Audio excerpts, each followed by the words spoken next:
سلطان محمود غزنوی یک شب هر کاری کرد خوابش نبرد. نیروهاشو صدا زد، گفت احتمالاً به یکی اینجا یه ظلمی شده که این داره به من فشار میاره، من نمیتونم بخوابم. برید ببینید به کی ظلم شده. نیروهاش رفتن سر صدا کردن، افراد مختلف رو صدا زدن، گفتن اینجا به کسی ظلم شده، هیچ کسی چی نگفت. اومدن پیش پادشاه گفتن آقا هیچ کسی هیچی نگفته، هیچ کسی هیچ اعتراضی نداره. گفت نه درست نگشید، برید بگردید ببینید چه خبره.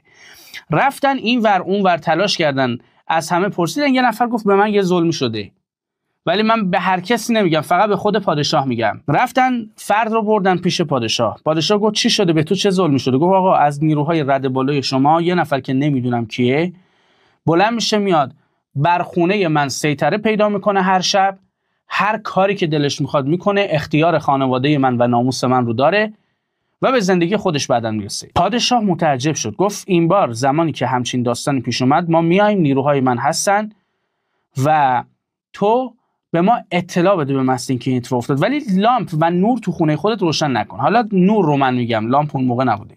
نوری چیزی روشن نکن. همه تعجب میکنن چرا پادشاه گفت نوری روشن نکن. همین اتفاق میفته. اون لحظه‌ای که باید پادشاه و یارانش وارد میشن. وارد که میشن، سلطان محمود توی یک حمله ناگهانی اون فردی که وارد خونه شخص شده بوده رو از پا در میاره و با شمشیر به دو نیم تقسیمش میکنه. به محض اینکه فرد رو میکشه، نور رو به اصطلاح خودمون روشنایی میارن، مشعل میارن و پادشاه به چهره نگاه میکنه، به سجده میفته. همه تعجب میکنن. بعد میگه برام غذا بیار. به اون کسی که تو خونه بوده میگه برام غذا بیار. طرف میگه جناب پادشاه، میره سری غذا میاره. میگه جناب پادشاه تو شاه مملکتی، من تو خونم نون خشک دارم. میگه اشکال نداره برام غذا بیار. برای پادشاه غذا میاره.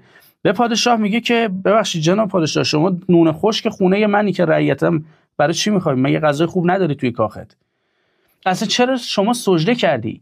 پادشاه میگه من زمانی که بهم گفتی یکی اومده داره یه غلطی میکنه، چون به همه دربارم و نیروام و اینا گفته بودم مزاحم مردم نشید، میدونستم هیچ کس این غلطو نمیکنه و حدس میزدم فقط این کار از پسرم برمیاد، اونه که یه زمانی یاغی بازی در میاره، به حرف من گوش نمیده. میگه زمانی که اومدم خونت گفتم نور نباشه که من اگر پسرمو دیدم عذاب وجدان نگیرم، دلم به ره نیاد بکشمش. زمانی که کشتم تو نور رو آوردی، من دیدم این پسرم نیست. خوشحال شدم، سجده شکر به جا آوردم. گرسنم بود به خاطر اینکه من با خودم عهد بسته بودم تا زمانی که این جنایت و این کسی که تو رو اذیت کرده رو نکشم، ظلمشو حقشو کف دستش نذارم، غذا نخورم. و من تا امروز غذا نخورده بودم.